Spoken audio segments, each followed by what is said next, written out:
But by some strange play of emotion, in proportion as the proofs that Faria had not been deceived became stronger, so did his heart give way, and feeling of discouragement stole over him. This last proof, instead of giving him fresh strength, deprived him of it.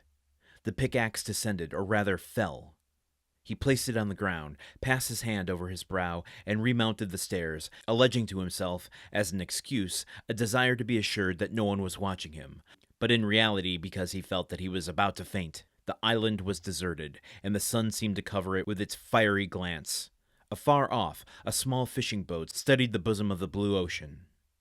Dante had tasted nothing, but he thought not of hunger at such a moment. He hastily swallowed a few drops of rum, and again entered the cavern. The pickaxe that had seemed so heavy was now like a feather in his grasp. He seized it and attacked the wall. After several blows, he perceived that the stones were not cemented, but had been merely placed one upon the other and covered with stucco. He inserted the point of his pickaxe, using the handle as a lever. With joy, soon saw the stone turn as if on hinges and fall at his feet. He had nothing more to do now, but with the iron tooth of the pickaxe, to draw the stones towards him one by one. The aperture was already sufficiently large for him to enter, but by waiting, he could still cling to hope and retard the certainty of deception. At last, after renewed hesitation, Dante entered the second grotto. The second grotto was lower and more gloomy than the first. The air that could only enter by the newly formed opening had the metallic smell Dante was surprised not to find in the outer cavern. He waited in order to allow pure air to displace the foul atmosphere, and then went on. At the left of the opening was a dark and deep angle, but to Dante's eye there was no darkness. He glanced around the second grotto. It was, like the first, empty.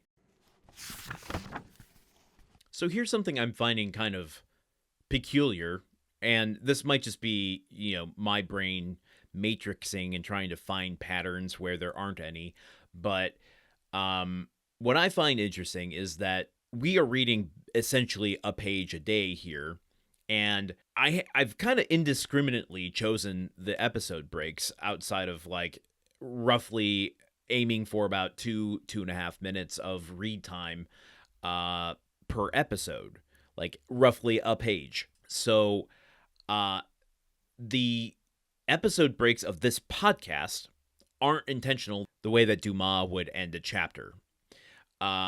With that in mind, without there being intention of stopping at a specific place, how interesting is it that I feel like a pendulum, like within the chapter, which you're supposed to read, I guess, just straight through, episode to episode, I feel like Dumas is almost writing for this podcast, if that makes any sense. And what I mean by that is, like, yesterday's episode, there was some momentum, and, he is breaking into the second cavern. And today, it's all about hesitation and him wanting to hold on to the hope that maybe it's not true.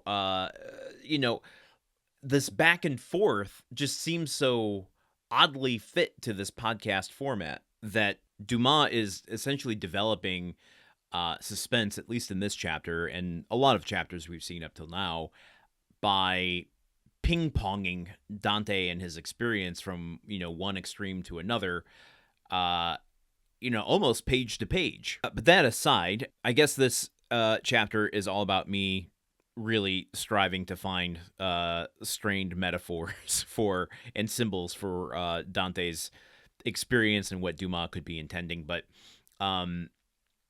that smell he has of the second cavern and needing to let the pure air come in reminded me kind of like a descent to hell.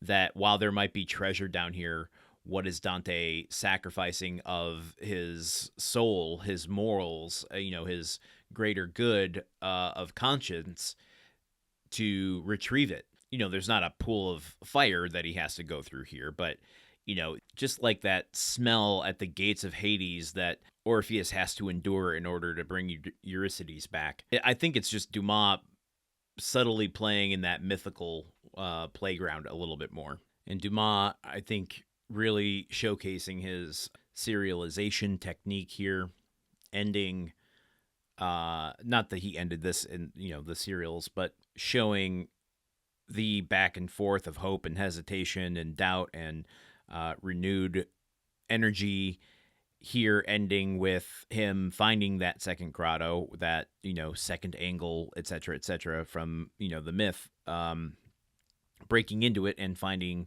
nothing amplifies the back and forth of Dante's mind. So the environment is, kind of giving him reason to doubt, even though the hesitation seems kind of baked into his experience. We're almost done with chapter 24, and we're so close to treasure I can taste it. So, you know what? Hey, I treasure you. I treasure you for listening, and you can continue listening here tomorrow as we near the end of chapter 24. Just a reminder, it's spooky season, and if you want, on the Patreon, I have released a reading of Edgar Allan Poe's The Telltale Heart, and I have a wager for you all if I can get 5 reviews and ratings on Apple Podcasts, Spotify, YouTube, elsewhere. I will release a second reading of Edgar Allan Poe's Premature Burial. And you can get all of that over at patreon.com/gruntworkpod for as little as $1, in addition to all of the other stuff, which I will cover at the end of the chapter. But for now, I just want to remind you of that. Since we are still in spooky season, you still have time to get that in under the wire. So let's just continue. You know where to find me tomorrow. Okay, goodbye. The Countdown of Monte Cristo is part of the Gruntwork Podcast Network. This show is produced, edited, and hosted by Landon Solano. The original text of The Count of Monte Cristo by Alexandre Dumas. Theme song by Magic Solo. If you want to support the show and others like it, visit patreon.com/gruntworkpod. Thank you for listening. See you tomorrow.